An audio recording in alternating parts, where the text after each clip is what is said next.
Hey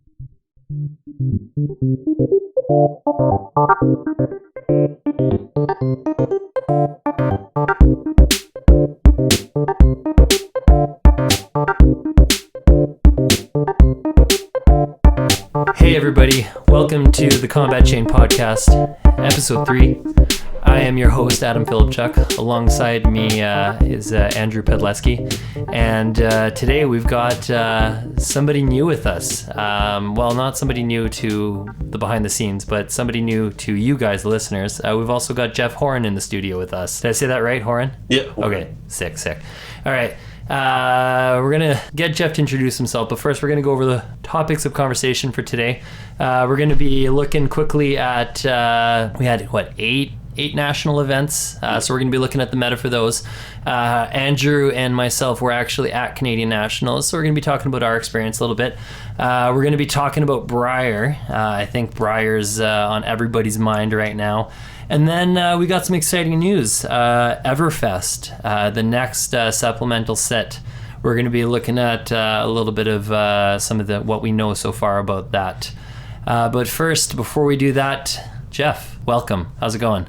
Good. It's good to be here. It's great to have you. Why don't you...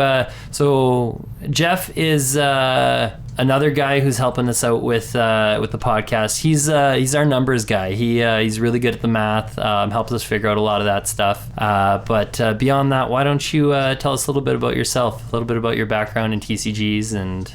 Yeah. So I started playing Magic in 2010 or so. Played that pretty casually for a while, and then I moved to Alberta, and just met more people and started playing at the LGS and met Andrew that way playing Magic, and started getting pretty competitive playing Modern and a little bit of Standard, and it was in July of this year, I think. I was listening to the Spike Feed podcast, and their hosts were talking about how their Modern events weren't firing now that they had opened back up from COVID, but these Flesh and Blood events were picking up and more people were showing up, and I was like, oh, that sounds pretty interesting, like new card game. So they had a good review, so I messaged Andrew and said, hey, do you want to check out this Flesh and Blood card game with me? And he said, yeah, but if we're getting into it, we got to go full send, like just go all in. So okay, sure. So here we are, a number of months later, and bought lots of Flesh and Blood cards. And now you're involved in a podcast. Yeah. That is full send. Full send, for sure. And honestly, I mean, Flesh and Blood is just, the resource system and everything about it is so much cleaner and just so much more complicated and complex and fun compared to Magic. So yeah, I'm definitely very excited to just be playing more Flesh and Blood than Magic. Well, after you told me about it, I did like quick Google search, and I found out just how much LSS wanted to put up for a competitive scene and the prize pools for different tournaments, how much they were pushing a new game that was supposed to just be competitive above all else. And I was like, yeah, this is where I want to be for sure. Yeah, that was also a really good thing to see, is that the company like Wizards, has their faults, and LSS was just like, you guys built this huge, great system, keep that going forward, and it's really great to see. So I'm excited to grind and hopefully make nationals for 2022, but we've got a lot of time between now and then, so I wish you were there. It was so fun. Yeah, it was a blast. Next year if you can? Yeah, for sure. Cool. Absolutely. Nice. Andrew, how was your week in Flesh and Blood? We'll obviously get into nationals, but beyond nationals, did you get up at anything interesting? Man, nationals was such a fun, long weekend that I don't even remember what I did before we left on Thursday. I feel like there was probably Blitz on Tuesday and maybe Blitz on Wednesday as well. I think I won because I got the Rosetta Thorn. Yeah. I don't remember. Yeah, you were on Lightning Briar, actually, just a blitz list. Right, yeah. I was on Aggro Ira, and our round 2 match which that was really the match that decided who would go on to win the Rosetta. I came down to 1, and then you Arcanic crackled me. Right, sweet. Worked hard for that one. But yeah, then it was until Thursday I had to. Well, part of the stress too was I had to finish a couple school assignments before we could go. Right. So I had to like rush those out, get all the packing done, come up with a deck, everything like that. And then Thursday we flew out with our friend Kevin. And Tyler. Yeah, and we saw Kevin Lowe on our plane, which was really funny. Yeah, and that was because we just spent like most of the weekend like trying to like, why was Kevin Lowe on our plane? Was he here for the card convention? No, that's not it. Was he here for this? Was he here for that? And then was on the Sunday we finally figured out that he was there for the Hall of Fame inauguration. Yeah, true. But funny, I don't know if you heard this story in the middle of the event too. During Nationals, because of the card show convention, our buddy Kevin went to the washroom, and coming out of the washroom, he almost got completely tackled by George Larac. No he was way. running into the bathroom, and they almost crashed. Kevin was so excited. He's like, I almost got bulldozered over by George Larac. That's funny. I didn't hear about that. So then, I don't know, I could just go through the whole story of Nationals here. Okay, well, before we do that, let's, Jeff, why don't you, I think you've got the numbers there for some of the Nationals data. Yeah, and before we get into that, just quickly, so we had 8 events this weekend.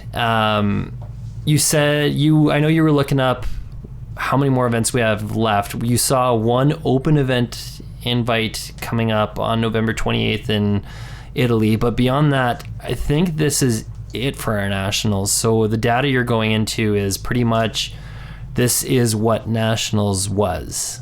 And I think that's just important to point out, because we're going into an off season of no competitive events for the rest of this is it for the pro events until 2022, whenever. Now I know we're getting the pro tour in, I think I saw April or May is when it's supposed to happen. You know what? Hang on. I know where I can find the info for this. Yeah, it either said quarter 1 or quarter 2. So it is within the first 4 or 5 months of the year for sure. Due to April, I apologize. Somewhere between April and July of 2022. That's when we get the pro tour. I imagine we're getting callings before that, though. Yeah. Well, we were supposed to have the Netherlands calling, but that got. It sounds like that's not going to happen because of COVID. But anyway, so going into an off season, essentially, everybody's going to be testing based off what we get out of this data. So I think, yeah, that's important to highlight. Yeah, this national season definitely was exciting, and I think that the decks that we saw are going to be the main players for at least a little while until the next set comes out for sure. People testing in the meta, ever like flowing and evolving, but locally as opposed to a big, the grand meta, as it were. Everybody breaks off into their pockets, and this is where we'll see different metas evolve individually, and then they come back together and clash in bigger metas. Exactly, yeah. So at Canadian Nationals specifically, I've got the numbers here. Briar was 54% of the meta. Lexi was 13, Chain was 13, Bravo was 8, Oldhim was 8, and then Kano was 4%. I believe that was the meta of people that day 2'd. This is day 2 meta. So that's a pretty good indication of, like what the people who were winning a lot were playing, and that's kind of where you want to be looking. Like, someone shows up with their Azalea deck on day 1, doesn't day 2, not necessarily the most important. But yeah, we can go through the top 8 here. So in first place, we had Yuki on Lexi. I believe it was an Ice Lexi list. Yeah. Big sweet. Congratulations to Yuki, essentially making just a sick meta call and taking down a field of 81 players. Yeah. And I think this goes back to something I said in a previous episode. Like, we look at Tyler Horsepool in Vegas. We look at Michael Hamilton in the Orlando, and now Yuki here at Canadian Nats. If you can read the meta, you have such an easier job ahead of you. Yeah. And it's cool to see, like, when there's kind of a top threat, and to see these players choose a deck that they know they can have a good matchup that's also serviceable against the rest of the field. So, for sure. Yeah. In second place was Sean Dhaliwal on Briar. Third and fourth place, we had Daniel Drieziger on Chain and Isaac Kroot on Briar. And then 5th through 8th, we had Bing Chin, Benson Lei on Briar, Oliver Chen on Briar, Dante Delfico, heard that name before, on Briar, and Demos Kalupis on Oldhim. So a lot of Briar and a Chain, so a lot of Runeblade in the room. And then 2 decks that were probably built specifically to combat Briar and maybe Chain, with Oldhim and Lexi also rounding out the top 8. So a lot of Briar, for sure. Yeah, and did you have some other data over there too for the other nationals that happened this weekend? Yeah, so that was just Canadian nationals, which you guys were at. Yeah. Worldwide, up to this day, we have kind of the total top 8 and winning percentages for all the different heroes. So I'm not going to go over all of them, but some highlights here. The Runeblades, Briar, and Chain, and 2 Viscerais as well, had 70 top 8 finishes and 11 wins. The Guardians, Bravo, had 16 top 8s. Oldhim had 4, and between them they had 3 wins. Okay. The Ice Decks, Lexi and Oldhim, had 16 top 8s and 2 wins. Katsu had 11 top 8s and a win.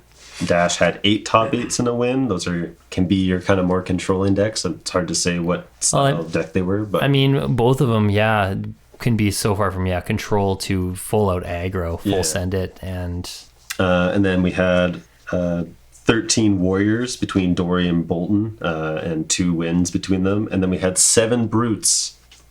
No way. The Brutes representing 7 top 8s from the Brute. No wins, but 7 top 8s. Nice. Fought valiantly. So, yeah, that's the data. So, I mean, and no surprises there to see the Runeblades doing what Runeblades do best. We know at this point that Runeblade is an oppressive class. Chain was very dominant when we saw him. Now we have Briar doing Briar things and being equally oppressive. Both doing it a little bit differently, but ultimately achieving the same game plan of just overwhelming their opponent. And I don't even think necessarily that Briar is oppressive. Maybe that's a hot take. Chain obviously was very, very strong and definitely like the best deck in the format, and it had weaknesses, but it was a lot harder to fight. I think Briar is easier to battle, like to try and combat. I think that it has more exploitable weaknesses than Chain did. It's obviously still very powerful for all the reasons you said. Yeah, and I guess now we have better tools at combating it than we did Chain, back when Chain was around. I know LSS had good reason for why they banned seeds when they did. They didn't want to surprise people with a banning partway through national season and just warping the meta instantaneously and forcing people to react. But it would have been interesting to see what Ice could have done to Chain pre-seeds. Tales of Aria. Yeah, exactly. Because I know the frostbites are annoying, but Channel Lake Frigid, that every single seed costing at least 1 now. I think that would have maybe really. Yeah, especially if you time it towards the end of a game, kind of like an Arclight Sentinel type plan. You really get them stuck with a lot of cards in their banish with Blood Dead on it, and now they can only play a couple per turn because you're just taxing their resources so much. Yeah, exactly. Yeah, and like a Channel Lake Frigid on Soul Shackle 6 that you can also keep for their 7th Soul Shackle that's deadly. Sounds backbreaking. For sure. I think, and that's even worse than Arclight Sentinel is. Like, Arclight Sentinel is such a heavy investment to get in the first place, but Channel Lake Frigid costs what, 1? 2. 2, okay. But then you get to keep it around. So, I mean, the turn after you play it, you can pitch a couple ice cards, come in with an attack, and then still keep your Channel Lake Frigid for the next turn. I think it's very strong against Chain. And I'm 99% sure it has Go Again on it too. So in a turn, yes, you it can does. play Channel Lake Frigid and do more. Whereas it's very hard to play Arclight Sentinel and also do more on that turn. Yeah, I agree. Yeah. So, Runeblades are dominating the meta, but I agree with you, Jeff. I think Briar is a lot more beatable, and I know Andrew has a lot of thoughts on Briar. We'll get to those, but first, I think to highlight why Andrew feels as passionately as he does about Briar. Andrew, why don't you tell us about your Nationals experience? Yeah, thanks, Adam. So Friday we had the fun Battle Hardened event. The most fun on Friday for me was just seeing all of these people that I've known from Discord but have not met in real life yet. That was really cool. And the event, they wanted to keep it more casual just so people could have fun. They gave everybody like 4 or 5 packs up front, so we weren't playing for tons of prizing. Everyone was prized regardless of how well they did. It was just a very fun casual blitz event. And then Friday night there was a couple side event drafts. I ended up taking down one with a spicy Briar list and winning a box of first edition Tales of Aria that had a nice cold foil Heart of Ice in there for me. Ooh. So that was pretty hype. Was feeling pretty confident going into the main event on Saturday. But try to take you through all my rounds, but we'll keep it quick here. Round 1, I played against a really good player named Nia, who was on Briar. Shout out to Kadachi for 1. Yeah, lost a real close, tight game to him. I was beating myself up pretty hard because I thought I made a pretty big mistake that was going to punish me for the rest of the day, but when we talked about it and Nia showed me his hand at the end of the game, I don't think it would have changed anything at all. So tried to get over that one. Round 2 and round 3 we won, but they were also both Briars. We're 3 Briars in a row, and then the draft portion was actually probably the most fun, and I ended up sitting right next to Adam in our draft, which was for some hilarious stories too. But pack 1, pick 1, I have all of the best Briar cards that I want in my pack and a Crown of Seeds, but also a Sting of Sorcery. Yeah. So I take the Crown of Seeds for the money, but I'm passing my pack to Adam, and I'm thinking, oh no, Adam's for sure going to take this Sting of Sorcery and just try to force Briar. And the next pack I get to is like 4 amazing red Briar cards. I want all of them. This has like a Bramble Spark, a Ball Lightning, an Inspire Lightning, and an Entwine Lightning or something, or Lightning Surge. So I'm like, oh no, but I want to go with it. I want to go with this Crown of Seeds. So I take the Ball Lightning, and I think I'm just destroying your draft because you're going to see how open Briar is for these first 4 or 5 picks. And I remember seeing that Sting and just thinking, what did you pick that you passed me a Sting? Like, what could possibly be in that? Yeah, man. I guess it was a Crown of Seeds. Yeah, I was just thinking, oh no, I'm giving you so many Briar's open signals, and I'm just going to cut you right off. And I mean, thankfully, I pack 1, picked 1, a honing hood, just because, like, it's equipment, and if Ranger ends up working out, sweet. If I pivot off it, I'm not upset. It's just 1 card. And so it worked out well that I started off picking a couple lightning cards because I was like, okay, this still works for Lexi, and I was kind of able to lean into the Lexi side, and it actually, thankfully, I stuck with Lexi, and it paid off in the late draft, but we'll talk more about that later. Somehow it all worked out, but me and Adam both went 2-1 in this draft, and we each both just lost to Oliver Chen, who ended up top 8ing. He drafted a sweet Oldheim deck. Shout out to, Oliver Chen, Beboyam. Yeah, just fatigued us both in the draft there. Now, I think the one thing I was thinking about after the fact, because I know even like right off the bat, Oliver looked at the fact that I was playing Lexi, and he goes, okay, this could be tough because you can go wide. And I think where I did myself a disservice there, I sided in 6 cards that had no business with my game plan, and ended up diluting the power of my deck. And I think that's what did me in the end. But no, great, phenomenal player, Oliver Chen. Congrats on him making top 8 there. Yeah, so going into round 7, I should have said this at the beginning, but I was on Chain, so pull the Chain deck list back out, and I played against someone I knew from Calgary named Subasa, and my deck did not function very well in this round. I did the classic, turn 1 Arsenal a Plunder Run, turn 2 draw 4 non-attack actions and miss the Soul Shackle, and then not do very much on that turn. The next turn 2 just draw 4 non-attack actions again and not be able to play the game at all, not hit any banishes. Meanwhile, Briar across the tables just coming across for 30 damage every turn. My hand blocks 8. So he agreed with me. There's nothing else I could have done this match, and when your deck does that to you, you take the L. Round 8, I played against Sasha, also on Briar. This makes 5 Briars in a row in CC. And then round 9, I was pretty sure I wasn't going to be able to day 2 anyways, just because of where I was and the rounds at which I'd lost in the day because of that cumulative tie-breaking system. But I played a Viserai, which was the most fun of my day, but it was also the 6th rune blade in a row. And I won that one against a Justin, though we didn't have much on the line. But it was kind of a frustrating experience putting a good chunk of time and effort in the last 3 months into practicing every matchup in the game, how to sideboard against all these other classes, all these other heroes, and I showed up and just played Briar 5 times in a row, and then a Viserai. And the games they won the dice rolls, they won. I went 2 and 3 against the Briars, ended my day 5 and 4, and just bubbled out and did day 2.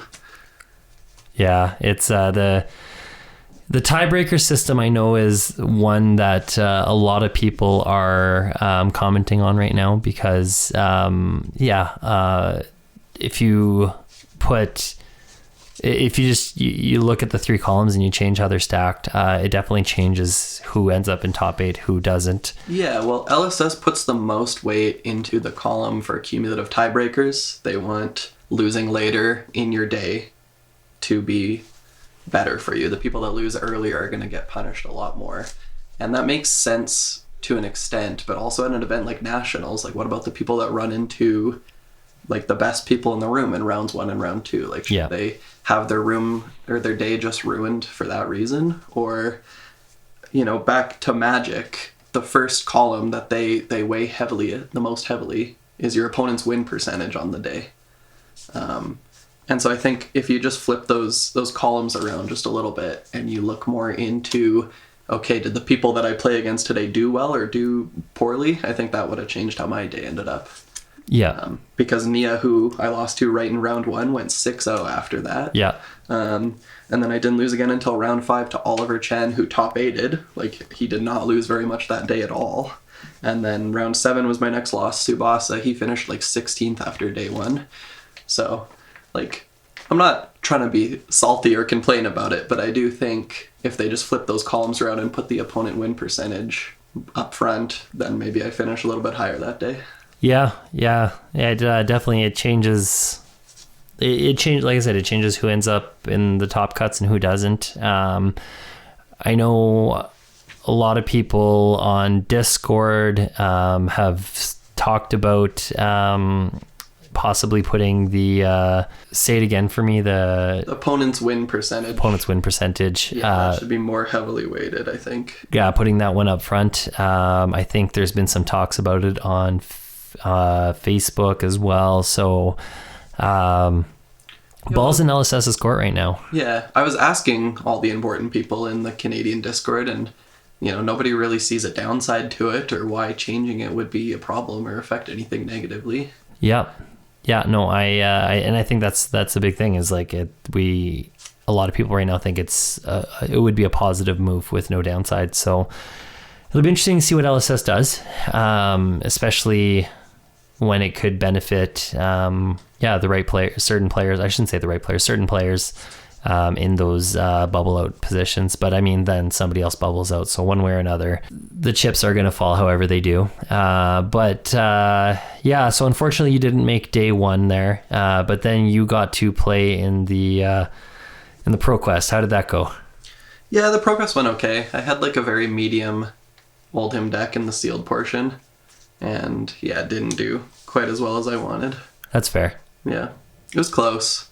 I lost to some Briars. It feels like the top 2 tables were just all Briar in the sealed portion of this event. And they get rewarded for being able to put out a lot of arcane damage without really having to work very hard for it. And that can be kind of frustrating. Yeah, for sure. I'd also like to say, back to my day 1, though, every time I sat down and was across from another Briar, I looked around me, and there was all these other fun decks. I'm watching, like, an Ice Lexi play a Dash beside me, and, like, a Kano play against Prism. Like, there was other decks there that I was seeing all day, but I just ran into the 54% of the Briars that day 2, I guess. Brutal. Yeah, and I know there's a dice roll there that happens at the beginning of the pairing of each round, and unfortunately you really lost the dice roll because even I saw more than just Briar, though I did face a lot of Rune Blade as well. Well, Kevin came and played Chain, and he didn't play a Briar for like 4 rounds. He was saying he played so much fun stuff that I wanted to play against. He played an Oldhim. He played just other heroes that exist in this game. But, anything but Briar. Yeah, anything but Briar is what I was saying after about 3 rounds. But I had some fun. I played a bunch of side events after that. I bought a case and opened 3 more legendaries. Nice. So there was some karma or something looking out for me in that regard, because I did think I got a little bit unlucky in some aspects of my day one, but then I just started opening legendaries in every pack. So yeah, everything evens out in the end. Yeah, some stuff came back for that. But Adam, do you want to talk about your day one and how that went for you? Yeah. I always hum and haw about what I'm going to play for each big event, and I ended up choosing to play Briar, just playing into what I thought was the strongest deck at the time. Had a decent day one, ended up just barely bubbling in, making the cut for day 2. But round 1 ended up playing against Michael Karank. I'm sorry, Mike, if I say this wrong. Karankia. Phenomenal player. I've known him since I've started playing online back in February. And Mike won the dice roll, chose to go first, was on Kano. One of the only Kanos in the room. And yeah, I think there was 3 Kanos for the entire event. Yeah. 2 of them being Mike and Guy. And I know they were working on their Kano list for a while. And I think actually Kano was playing into this Briar heavy meta, especially where they weren't running any null rune in their sideboard. I know I at least had Shock Charmers, so I had Spell Void too, but yeah, I think Kano was actually a really good meta call for our Briar heavy meta. I know even in Blitz, like Kano just tears Briar apart. Briar doesn't stand a chance. Really close match to Mike. Mike was really heads up on keeping his keeping my skull cap, off. And that's kind of what really sealed it in for him. So took an early loss, but then was able to go on a bit of a winning streak after that. Round 2 actually ended up playing Daniel Dreisiger. And I actually imagine I was probably one of the only losses he had, and I'll say, you know what, I don't even know if Dan lost to me. I don't know if he goes by Dan or Daniel. He lost his deck. I don't think we played 4, 5, maybe 6 turns. He didn't hit a single Soul Shackle. Like, ouch. That got all the bad luck out of the way in round 2, and then just smooth sailing from there, I guess. Yeah, I guess. And so that was round 2 win. Round 3 played against Jordan Chu, Eisenharl, Cobra Pearl.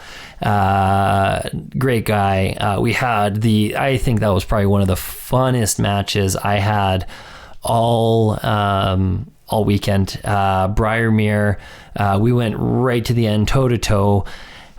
He ends up coming in with I can't even remember. It was a 3 attack that was not threatening lethal, but he had 1 card left in hand, and I remember just thinking, okay, if he's got the lightning press, pumps this to 6, that's game. So I knew I needed to overblock. I blocked for a perfect 6. He goes, okay, Arsenal pass.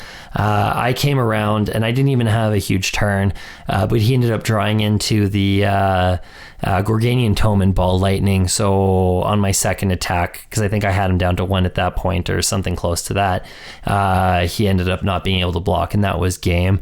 But it was phenomenally played. Huge shout out to Jordan Chu. Round 4 played Ross Hilliam. Because that was the first round of the draft.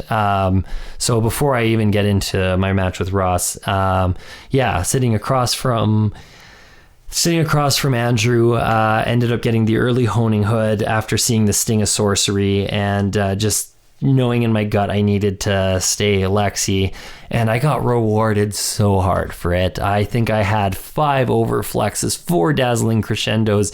I ended up getting a pack 3 pick 5 Voltaire. Yeah, I And- asked you this Voltaire, and I just saw your eyes light up like a kid on Christmas morning. Oh, and I know, like, so if you can read, this is why you read the signals and you stick with what's open, what's in your seat, because in the late game, in the later part of the draft, if it's there, you will get rewarded so hard, because any good drafter knows better than to pick that for something that's going to just benefit them.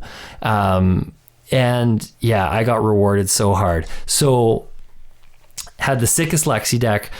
Like I said, round 1 played Ross Hilliam, who we were talking about after the fact. He was the one who opened the Voltaire, and I know afterwards he's like, should have hate drafted it. I remember winning the dice roll against Ross, and I had all the tempo, and it was an easy match with the deck I had. Round 5 was Leon Chow. It was great to meet Leon, great to meet his brothers. Raymond Chow went on to win the gold foil Arcanite Skullcap in a finals against David Rude in the ProQuest, which was super cool to see. But yeah, so Leon Chow, great guy. We had a good match, ended up pulling the win there. Round 6, that's where I saw Oliver Chen. We had a super tight match, super close, right down the end. We almost went to time. He ended up fatiguing me, pulling out the win, and that was a well-deserved win on his part. Oliver Chen played phenomenally all weekend. Like I said, shout out to him. Congrats on the top 8. Round 7, we were back to CC. Ended up getting lucky enough to play the Dante Delfico. Not the first time I've played Dante. We've played many times at this point, with me playing in a losing record in that matchup. But I feel like every time I play Dante, it's closer, and I actually feel like we went toe-to-toe this match. Dante won the dice. He was also on Briar, won the dice roll. And we had a close match right up until the end. Going into my last turn, Dante was on 5, I was on 1, and I had a Ball Lightning in hand, and I can't remember what color Ball Lightning, but a Ball Lightning in hand and a Sonata in Arsenal. And I knew if I could hit the Sonata, deal 1 damage, pocket something, I had the Ball Lightning with the Go Again, which I think threatened. I think I had a red Ball Lightning, because I think I knew that it threatened 4, so he needed to block it because he'd be at 4 at that point. And then I'd have another attack to at least pull 1 other card from his hand. And unfortunately, the Sonata whiffs. And as soon as the Sonata whiffs, I knew that Dante had me. Yeah, his next turn, he strikes for 7. And I think to myself, okay, if he's got the Lightning Press, this is game. But you can't play around it, because then I just give up all the tempo at that point. So I make a perfect block, 2 CNCs. I still had 1 left on Skullcap, so block for 7. And he ends up Lightning Pressing me. So really tight game. And Dante, a big shout out to Dante, also went on to make top 8 of Canadian Nats. That is Dante's 3rd top 8 across 5 pro events, and yeah, he's got the guy's a monster. The guy's a monster. He's got 3 PTIs to his name. I also happen to know that Dante has put an insane amount of work into this game, though. He has an incredible testing team behind him. Shout out to Arsenal Pass. They put in, I think their testing schedule is 3 hours a day, 7 days a week. There's no wonder everybody on that team performs incredibly well. Zach Bunn, Hayden Dale, Brendan Patrick. I think their team's constantly growing. Anybody who listens to Arsenal Pass can kind of keep tabs on it. But congrats to Dante. Round 8, I ended up playing Yi Huang on Dash, and I drew the nuts in that game. I remember, I think 3 turns in a row, I came in for like 10 with Plunder Run and a Nimbilism, and it was just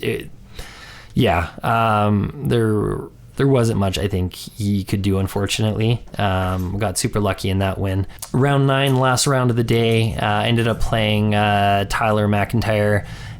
Shout outs to Impulsive Piano. We played, he was on Bravo, And he's a phenomenal Bravo player. Ended up taking me to Fatigue.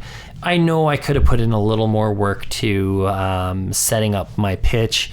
I was so used to playing quick games up until that point that I didn't really think to set up my pitch like I should have. And that's where I think I had him as low as 3 at one point. I think he finished on 7, but he fatigued me. I was still at 20 life. Like, I had tempo the whole game. I think if I could have, played a little smarter to the end game, definitely could have been a different story. But nonetheless, Tyler's a phenomenal player. He also is a member of Team Hosers, practices with us, phenomenal guy. So big shout out to him. That ended up wrapping up day 1. I managed to bubble in, like I said, at 23rd place, finishing on the 5-4 record. And following that, I knew I had an interesting dilemma that night, because we did the math and we figured out that there was no way I could make day 2, make top 8. But there was still the whole thing about possibly being able to grind ELO. So with that, I decided to pursue day 2. Day 2 also, we weren't certain how this would work up front, but we ended up finding out after the fact that you needed to play in day 2 to get the cash prize out. So that was worth it in that sense. So fast forward to day 2, another draft. I have in my pod Tyler McIntyre once again, Alex Chiu, Chiliwak, another member of Team Hosers. We had Nia, Guillaume Couillard,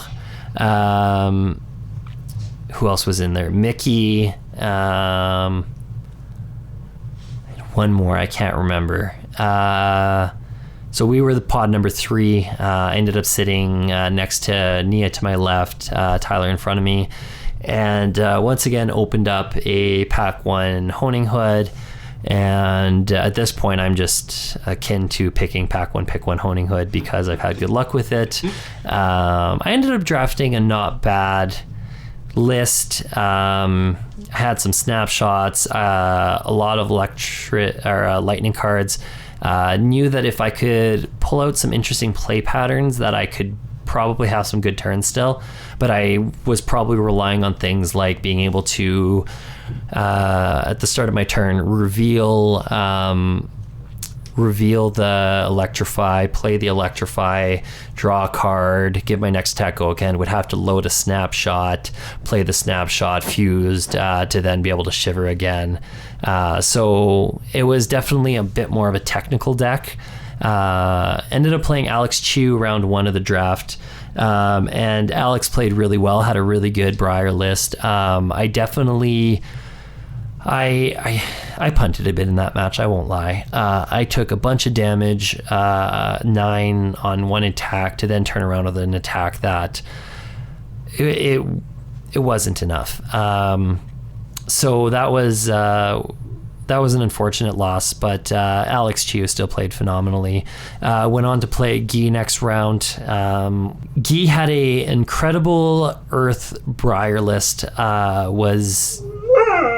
Apologies, my dog Sadie is singing the Song of Her People in the background. You can always cut that out too. Guy had a really cool Briar lightning list. A lot of Bramble Smarks, a lot of cards to fuse them. It was punishing.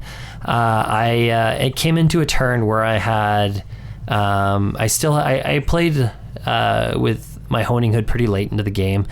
I had a blue electrify in arsenal and a red electrify in hand, and I was like, okay, and I think I had Guy down to 4 or 5 life, and I knew that if I could honing hood, swap the electrifies, play the red electrify, pitching the blue electrify, draw an arrow, be able to dominate the arrow, and probably hopefully come in for 5-6, he'd only be able to block 1 card, and that should be game. Do all the fancy stuff, draw into a lightning press, and I went, cool, I will pass turn. And Guy took it next turn. I knew that going into that electrify play was a bit of a gamble. I had a huge density of arrow cards, so I felt comfortable taking the gamble, But I knew that when I pulled off that play, that if I could make it, it would be a win. If not, it would be a loss. And it's plays like that kind of, like, sometimes you have to take a calculated gamble. You know, if you just play it safe all the time, you're not going to win a bunch of matches. You're not going to top 8. You're not going to day 2 events. So sometimes you just have to think about it for a little bit. Just take your time and say, you know what, it's a gamble, but, you know, maybe the chance is 75%, maybe it's 60%, maybe it's 90%, or maybe it's 10%. But the option of not taking the gamble means that you just lose the game. So sometimes you just have to know when to take the risk and try and get the reward, you know. And I think that was like a good example of when just taking the risk and winning the game that turn versus losing the game. It was probably just worth it to do that, and it didn't work out, but that shouldn't stop you from doing it the next time it comes up, right? 100%. Yeah, no, I don't feel bad about that loss at all. The Alex Chiu loss round 1 of that day, yeah, that one was feels bad because I knew I could and should play better. But no, that one I think I played to my out, and sometimes it works out, sometimes it doesn't. We play a game with RNG. In the great words of Brendan Patrick, if we didn't want any RNG, we'd play chess. So no, I'm okay with that one. Round 3, I ended up playing Nia, and he had a gross Briar list. Pushed a lot of damage, and no matter what I tried, I couldn't get tempo in that game. I do find with Lexi, tempo is really important, and I just couldn't get myself into a winning position. I'm sure there's some out I could have and should have played to that I didn't pick up to at the time. I think it's important to always be able to say that there was probably something you could have or should have done better. But in that one, I couldn't figure out what it was, and Nia ended up taking it. So I ended up playing to an overall 5-7 record, unfortunately, but still really proud to have made day 2, especially coming off of my last pro event being Vegas, where I definitely bombed. This felt good. I can tell that I've become a better player, and I'm pretty stoked for it. So I'm excited to see where things go coming off nationals. A bit of a slow season for the next little bit, but sometime in 2022 we'll be kicking it off again, and it is something to look forward to. But in the meantime, until that happens, we have a big boogeyman that people are trying to figure out what to do with. We've talked about it a bit. Briar, we touched on it a little bit while you were giving us your little recap of your rounds there, Andrew. But let's go into it a bit deeper. I know it's something you've been thinking a lot about. What do you think about Briar right now? Yeah, so last week on the podcast, I was definitely on team, don't ban anything yet, let the community figure it out. I love when we get to a chance to, take the puzzle and kind of figure it out ourselves. But now, after playing the 6 rune blades in a row, playing it more in other side events and fun things, even in the hotel room on the Monday while we had to wait 11 or 12 hours for our plane, we jammed so many Briar games into Ira, into Kano, into some other decks. And then I had a chance to listen to the Arsenal Pass podcast with Tarek Patel, explaining what he thinks about the deck now and where he thinks it's at. And he also believes that something needs to be done about the deck, and I'm on that page too, because fundamentally the way the deck operates does break the meta, and I think it's too strong for all of the other decks to compete with, just in the way that they get to play an extra card every turn than everybody else does. Yeah. And I do think playing an Ice Oldhim list, for example, is a great way to combat it, and probably has a great matchup and is, very strong, good key to success. But also in a 50-minute round at Nationals, that's almost not enough time for this block-only, fatigue-only strategy. Like, it feels kind of bad as the Oldhim player. Like, you really don't get to play the game. You have to block out all of the pressure they put at you every turn. And you don't really get to attack back unless they just stumble on their own for a turn. And even then, 1 or 2 attacks in the game doesn't do much to them. Yeah. So it is a very viable strategy and a good way to attack that deck. But I wonder, across all these nationals, all these weekends, how many Ice Oldhim players just went to time and drew with one of them. And it's kind of like a loss for both players. Yeah, very much so. And that's where that comes back to our other topic, like withdrawing being weighted as heavily against you doing well. It punishes both players, where maybe that should be looked at from a different angle as well. I know, Andrew, you've talked about kind of adopting a little bit more of a Magic-esque approach where a win's worth 2 points, a draw's worth 1 point, versus the straight up loss being 0 points, and then kind of breaking it down that way. I know I like that personally. I think that makes sense, because if you have two good players that just can't overcome each other, that's worth...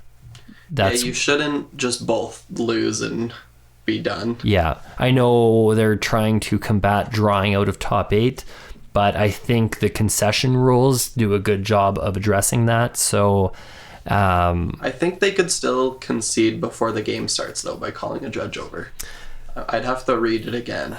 That's a good point. But I think in that world of 2 points for a win and 1 point for a draw, the people that are 7-0 or 7-1 right before a top 8, I think they'll be able to draw in. Right. And I think that'll be allowed. I think Magic does 3 for a win and 1 for a draw. So it's, okay. Even then, it's like, but it doesn't really matter for the drawing into top 8. It doesn't matter how many, you have 12 points for a win. It still doesn't matter, because just that one, it's like a break point, just that one extra point puts you ahead of all the other people who have the same amount of wins, but one more loss instead of a draw. So I see that's the issue, and that's probably why LSS has set it up this way. But it would be nice if you draw due to time because you're trying to fatigue out the crazy Runeblade players, then it would be nice not to just have it be a loss for both players. But yeah, especially because in all those situations, everybody knows that the Oldhim player is about to win if they have 1 or 2 or 3 or 4 more turns. Like the Briars, they're out of cards, and the Oldhim usually still has a big deck and tons of life left. And so here's a question then, because I know prior to, this is before I was playing the game at a competitive level. This rule change happened right before I started playing, but up until Flesh and Blood as we know it, there was actually a brief period of time where the draw system, or the rule end of time procedure, was a total of 3 additional turns. Mm-hmm. And I think that gives, that goes back to the thing of, it gives Oldhim an opportunity to kind of close things out if he can. What do you guys think is better? Yeah, I think like a lot of those matches come down to just needing 5 more minutes or 3 more rounds, or they get close within that 50-minute period, but sometimes it's just not enough, especially if you guys have a lot of tough decisions to make. It's also exhausting as a player to bring a deck like that to a 2-day event. Absolutely. And you have to now play 50-minute rounds every single round, where every block matters, every decision matters. If you have a judge call on your game, there's a time extension. Now you have a 55 or a 60-minute round. There's no time to go grab food, grab snacks, go to the washroom. You're just in it the whole time. In the trenches, trying to grind out that day 2. Yeah, at least in my Chain v Briar matches, every time I was done, I looked at the clock, there was still 37 minutes left in the round. Yeah. I mean, so like guys like Demos and Michael Hamilton, for winning a calling and then top 8ing Canadian Nats, that is something to be said, because not only are you playing your opponent, you're playing your deck, you're playing time, you're playing so many things that make it that much harder for you compared to... It's impressive and it's tiresome. Mm-hmm. And also I'd like to hear their opinion on if they enjoyed it, if they had fun doing that, if they do it again, if they think the Briar deck is too strong and that's the necessary evil you have to commit to if you want to target it. Yeah. I think we had the same issue too with Chain, when it was like pre-Tails Chain, where the decks that were built to combat Chain were fatigue decks. You didn't get to play the game, right? You blocked, you had defense reactions, maybe you played an Arclight Sentinel, and then you could maybe pivot on the next turn for 1 turn, and then you're back to blocking. Like you're not doing what your deck is built to do. You're just blocking out, playing their deck against them. So I can't, that's not really like blocking is a fundamental part of the game, but when all of your cards, all you care about is that defense symbol in the bottom right, it's not as fun. So I could see that being part of the motivation to maybe say like, hey, Briar is getting to the point where the decks that are good against Briar are just the ones that suck to play. Yeah, and fundamentally, Flesh and Blood can't just be fatigue deck wins, because then that's the best deck, then that breaks the game. Yeah, then everybody does that. No, that's not fun at all. It's not a good look for the game, and it's not, because then for kitchen table players who are they're the ones who are going to support this game the most. They buy the most product.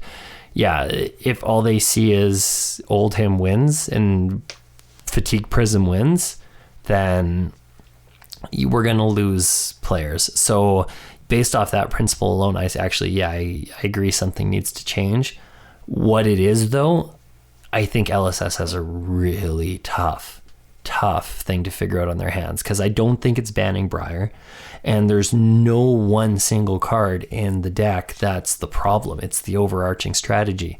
So then you look at maybe an errata or something like that, but that's cumbersome as well. It's tough for the new players. It's not a great thing either. Yeah, it's always confusing to not have the right text on the card that's in front of you when you're trying to figure something out. Exactly. And then I wonder if they could ban certain cards and say it's only banned in Briar, because some of the best cards in the deck would be like Sting of Sorcery or Ball Lightning. Plunder Run. Or Plunder Run for Plunder sure. Run. Yeah. But I don't want to see those cards get banned from their other decks. I don't think Ball Lightning's oppressive in Lexi. I don't think Sting of Sorcery is oppressive in Viscerai or Chain. I mean, could you consider Plunder Run? Some people have been talking about that too, and I have been saying for a while that that's definitely like the best card in Chain. It's like one of the best cards on just go wide strategies. Yeah, for sure. Plunder Run it's such a, like, there's no other card in the game that gives you, sometimes it buffs your attack for 0. It's a non-attack with Go Again, which matters a lot, especially in Runeblade. Yeah. And then it also just draws you a card, and it's not tied to the hit. You know, like Shadow Puppetry is an amazing card. It gives Go Again. It costs 0. It's a non-attack. It buffs your attack, but it only applies to the next attack. And that's so much different than Plunder Run, where just every single thing that you do threatens drawing another card, which can be more resources or another attack. It's just, it's a lot. That card is really good. So what if actually the answer, that brings an idea to my mind, if the answer is to errata Plunder Run just to the next attack? Yeah, then card would be less strong. Less strong. And, I mean, maybe it wouldn't even be, I think it's still good, like, you know. Oh, it's still, because you wouldn't play Shadow Puppetry otherwise. Yeah, exactly. And I think there's other cards that say the next, like, if your next attack hits, you draw a card. Like, I think that's already like another card in the game. Yeah, maybe it's not, but I think it having those on hit effects, and I mean, like Ice Lexi has a lot of good effects. Like Blizzard Bolt is whenever your attacks hit, so you know they can block the first one, not knowing how many more attacks you're going to play, but then you play 2 more arrows, and suddenly they have 2 frostbites, right? And so that's cool for that, but imagine if Blizzard Bolt was whenever an attack hits this turn you draw a card. That'd be insane. Oh god. Just drawing a card, just like in Magic or any other TCG, is just the most powerful thing you can do. Yeah. And the fact that it's not tied just to the next attack, but just the next time any attack hits is really crazy. So I don't know if that's something that, it's weird. It feels weird to like ban or errata a generic card, but I guess they already did that with Drone of Brutality, so maybe that's precedent enough. And Plunder Run is a very frustrating card to play against when you're staring down someone who might be attacking you 3 or 4 or 5 times this turn. It's like, do I block this first card for 7 with 3 of my cards so that they don't get the hit? But then I face the same problem on the next attack and the next attack and the next attack. It's so wide, it threatens so much pressure. Yeah, and I think that's where, like, the fact that it's only like, if it was an M and it threatened that on-hit trigger on every attack minus the weapons, I think that would be fine. But the fact that it's just a rare and it applies to every single attack on the turn. Yeah, and you get to play 9 because of that instead of only getting to play. Like Puppetry is a great card. You only get 3. Yeah, Plunder run, you exactly. get 9 plunder runs. It's And crazy. yeah, Some of my ideas for the Briar problems were errata-ing Sting of Sorceries so that the Sting of Sorcery was the source of the arcane damage coming at you, so it didn't synergize so well with a Ball Lightning in the chain with every other elemental card after that. yeah, Some other ideas I had were making the Lightning token should maybe cost 1 resource, because one of the problems, and Tarek was tweeting about this today, the problem with the deck is like almost everything having Go Again, or you can do a little bit of work to give something Go Again that doesn't have it, and you never have to pitch to play the game. You get to just play 4 or 5 card hands every single turn without pitching, because there's so much Go Again going on that you don't really have to work too hard for or pay for or that. And another thing that's really frustrating when you're in these really tight races with the Briar deck is they never really have to block from hand, and when it gets down to the wire when they do have to, they usually have this huge chunk of Embodiment of Earth tokens, and now they get to just block with 1 card from their hand for like a really high number. And I almost think they shouldn't be able to make so many, or there should be a downside to it. yeah. I agree. Something needs to be done. That deck has a lot of upside and very little downside. I mean, compared to Chain, it at least doesn't equipment block as well. Chain's got the fridge for 10. Well, it's not even a fridge, it's a super cooler of some sort. Yeah. But The decks play very, very similar as someone who's played Chain straight for 3 months. The decks are trying to accomplish the same thing, and they're doing the same thing. But Chain, you still have to pitch to play for some cards. And then the equipment blocking for 12 is so strong. But Carrion Husk starts hurting you. yeah, Is supposed to be the downside there. And this Briar, sometimes they can block for 12 with 2 or 3 non-attack action cards over the course of the game, and there's no downside. yeah.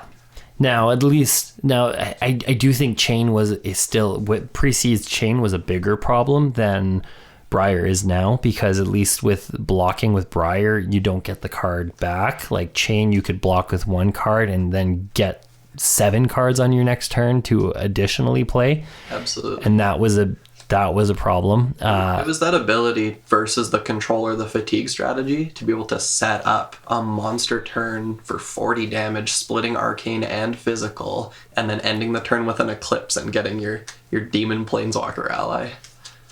Yeah. So yeah, Seeds was the right call there. But I do genuinely wonder, after thinking about it now, if just a simple errata on Plunder Run fixes it all. At least makes Briar, because I think I don't mind making 1 big block per turn when I'm playing into Briar, but when I have to do a big block followed by a semi-big block followed by another semi-big block, that's where it becomes impossible. So if you fix the Plunder Run thing, or if you errata Plunder Run, I do genuinely wonder if that at least prevents Briar from having as big of turns. Yeah. Or ban Plunder Run. I'm honestly fine with. I think, I don't think anybody would be sad to see Plunder Run go. I would, but I believe it's too strong in Chain. Yeah, It's definitely one of the best cards in Chain. Yeah. it's one of the best cards in every deck that plays it. Like, Yeah. Card is very good. In a go-wide strategy, it's just so much invisible. Aggro Ninja loves to play it. Chain loves it. Briar loves it. It's, maybe that's the answer. Maybe that slows down our meta. Maybe that, along with, who knows, The ice decks and the ice decks. Yeah.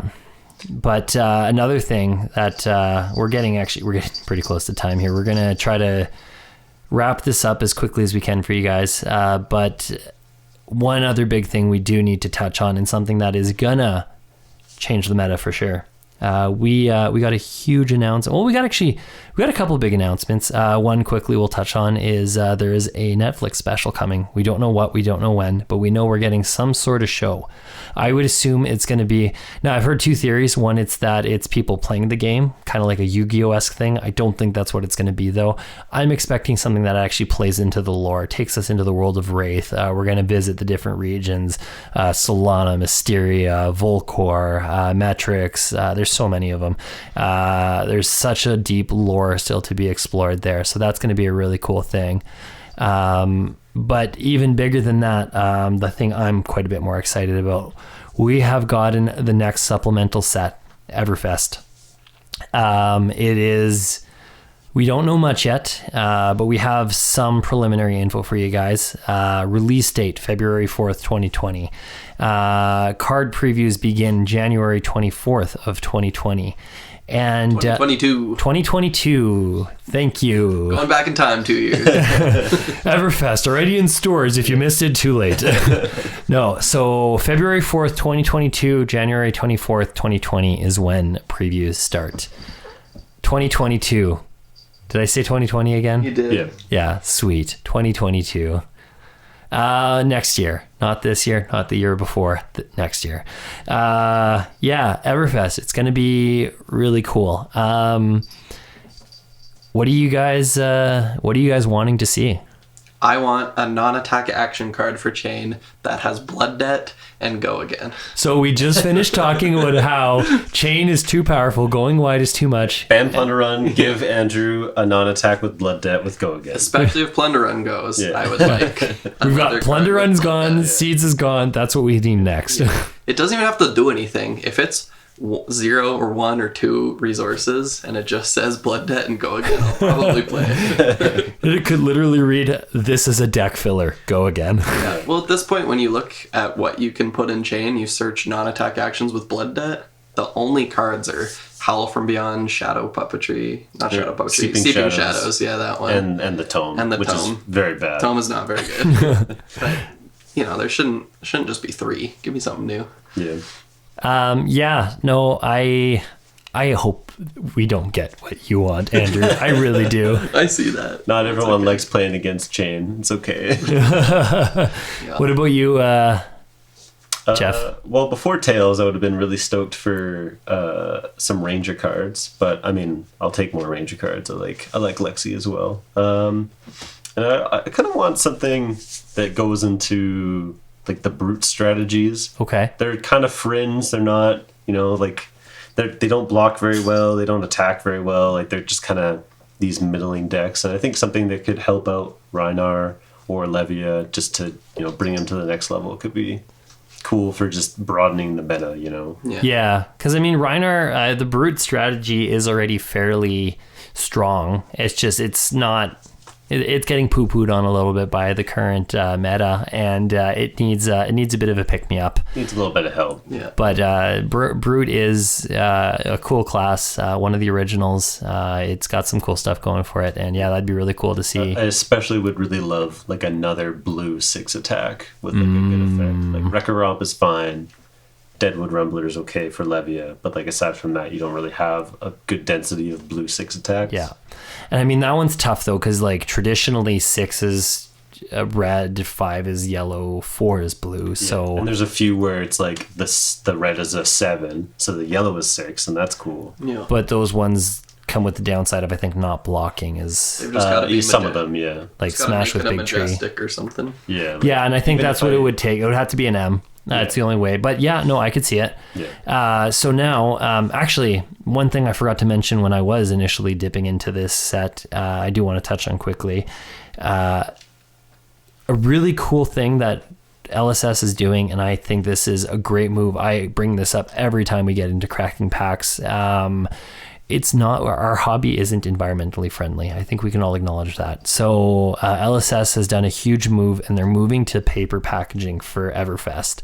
A first ever, as far as I know, in the industry. I think there was crappy little baseball cards that used to come in paper packs once upon a time, but beyond that, it's always that paper, or no, not the paper, the plastic wrapper. Aluminum, whatever. I know Magic the Gathering did one, like it was like one of those supplemental sets, and they did like cardboard booster packs. Okay. And they were good, like that they were environmentally friendly, but they had a lot of other issues. They didn't do a very good job. Like, sometimes they'd be split, or you could open them and like take the rare out and then close them, and it would look like it hadn't. So there were issues with that.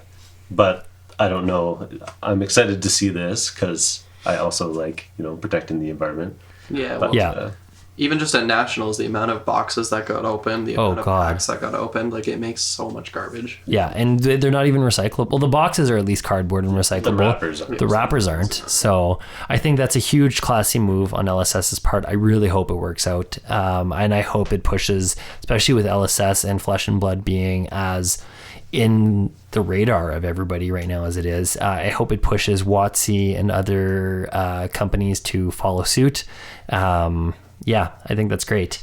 But let's get back into, we were talking about what we want to see. I know I want to quickly touch on this too. There are two things I would really love to see. I think these would be such cool cards. So I want to see a bit of Kano support, and specifically, I want to see some form of I can see Andrew shaking his head over there. He doesn't know. Don't want that. Yeah, no. Sorry, buddy.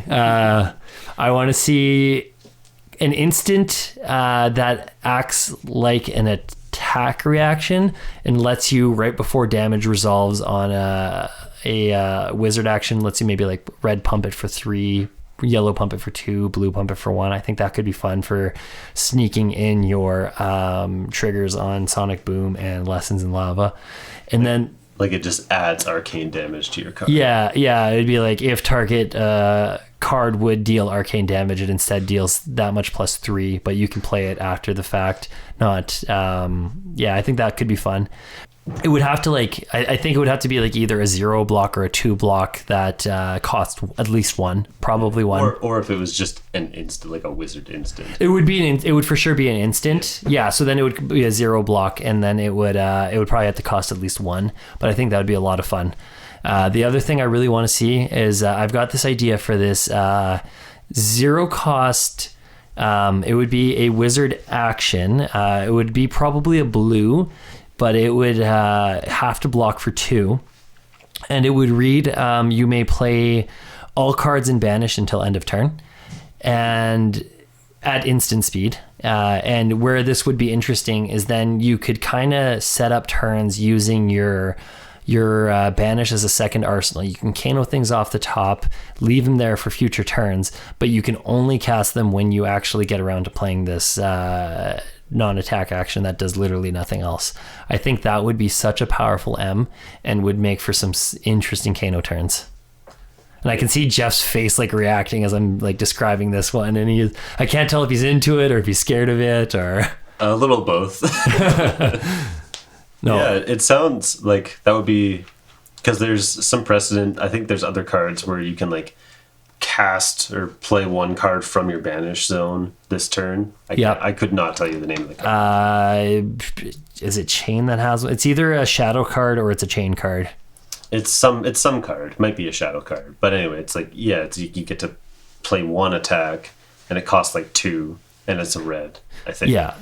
So I mean, maybe that's the baseline. So if we're bumping it up to an M and we're giving it to Kano, maybe it has to be a blue, or even if it's like a red. So that's maybe right. Make it a red. Say, for 2 mana you get to, or 2 resources, you get to cast all your banish, and you can just spend the whole game anytime you have extra resources. Banishing away, knowing that you're eventually going to have a big turn where you can just go ham. That could be neat. I think that'd be a lot of fun for Kano. Yeah. But it has to. Yeah, I could see it also being a problem though. Yeah, I mean, Kano is one of those decks where if you're not prepared and you have no arcane barrier, you're gonna have a bad time and it's just a race. But if you're really prepared and you have a good game plan against Kano, I feel like it's a lot easier to combat it. Like. Yeah, but then it forces. It forces the game to be kind of accountable in a way, because it's like you have to respect the Kano. You can't go all in on not caring about Kano, because if you do, Kano comes and collects his toll. But if you go all in on Kano and Kano hate, then you're weak to everything else. And I think that things like Wizard are necessary evils to kind of keep our meta in check, and Prism kind of does some of that as well. I know. I mean, the cool thing about this game is every deck kind of does that in its own way. If you don't respect the meta as a whole, something will come along and smack it around. You know, we saw that in Canadian Nationals with Ice Lexi, and there's always an example of it.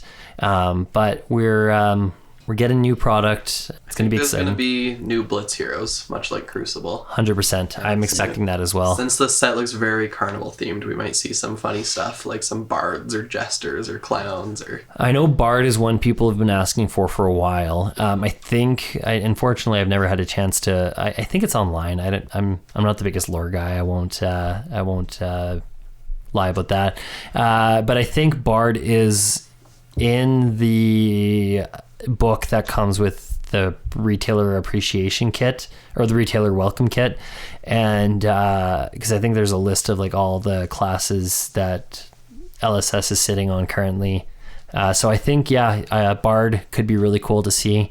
There's what you were saying something about, like there's this carnival slot in the pack. Yeah, I read somewhere LSS dropping a little hint that every pack was going to have a carnival slot. They had some little teaser sentence that said, like, what will be in your carnival slot of the pack? Will it be fame or gold or fortune or something? So there's probably going to be like some maybe that's where the fable's going to come. It's going to be some, like, so you've got a 1 in 40 boxes chance of pulling a pack that has maybe the fable in it, or maybe the odds will be even crazier. We know LSS likes to have ultra rare stuff. But then the L will probably come in that slot as well. But then there's probably going to be like some like joke card or something where it's like, ha, you pulled that, sucks to be you. Yeah, there could be some bad carnival prizes or just like food or money or copper tokens or something. Oh, who knows? More gold tokens. Yeah. Stuff like that. Oh, it's going to be interesting to see. A few more fun facts about the set. It's going to be 198 cards. So that's the same as Crucible, actually. I thought the number sounded small initially. We have 3 legendaries, which is comparable to Crucible's 2. So I'm assuming one of them is going to be a legendary hero again. Legendary young hero like Shiana was. Do you guys think we're going to see Skullcap be one of those? Yeah, well, there was a picture online where it's with a skull cap, yes, the EVR code or something on it. Okay, so that's probably I think it's pretty confirmed, unless they're joking. So then, if that's the reprint, we get a new legendary hero. Does that mean we get one more new legendary? What if this carnival slot can be any of the legendaries that have been in the game already? That'd be interesting. That would be kind of cool. So then, they wouldn't be able to because of the reprint policy. For the cold foils, at least, because the cold foil, unless they could be non-foil legendaries. Yeah, or I was gonna say they would have the EVE code on them, or a different code entirely. Like they wouldn't be a true reprint of, because if they were for sure included in the set, we'd see more than 3 legendaries included on the product configuration tab. I think we'll just have to wait and see on that one. Yeah. So then we've got 45 Majestics, which compares to 31 from Crew. 36. 36. So more Majestics, more M's. That's fun. Then 61 rares and 88 commons. Everything else about the set, 10 cards per pack, 24 per display. So that's pretty much comparable to what we saw in Crucible. First edition is cold foils. We don't have anything about an unlimited edition yet. I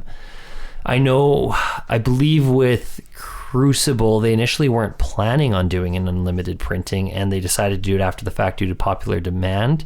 So maybe they're going to wait and see how Everfest sells. I imagine the print run will be much higher than what we had in Crucible. Very exciting either way. Before we get to the end of the episode here, did you guys have anything else you wanted to add in?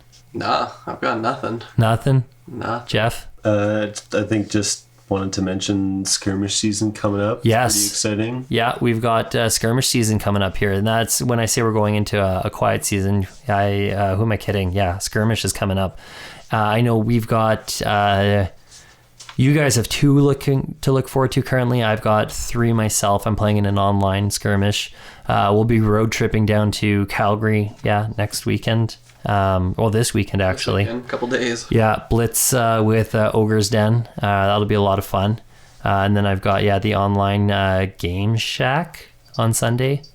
And then following weekend, we've got Dream Escape. That'll be a draft. That'll be the funnest one, I think. Yeah, I'm excited to do that one. Get some more Tales of RA draft. Yeah. Really do you guys know if it's first ed or unlimited? I imagine it's probably unlimited, but That makes sense. But that'll be fun, especially after drafting as much as we have this past weekend and then leading up to Nats. It's fun to be able to actually flex those muscles and execute what we've been practicing. Mm-hmm. So, good luck to everybody in skirmish season. I know there's Cold, Foil, Heroes awarded to top 8, the young heroes from Tales of Aria, along with the Razor Reflex mat. I'm hoping to get myself one of those. Yeah, I can. Jeff's in the background saying, giving me thumbs up and okay signs. And we're really excited, hopefully, to get our hands on that guy. But I think that brings us into the end of the pod. I know for myself, I wanted to just throw out a few more shout outs to all the incredible people we met at Nats this week. A few guys who didn't really make it into the pod.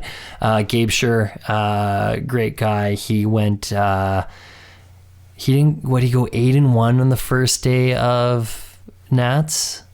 Is that what it was? I think so. And then ended up bubbling out day 2. Oh, I felt so bad for him after such a dominating day 1, but a phenomenal guy. Great fab player, member of Team Hosers. I'm really excited to see what he'll do in the future of this game.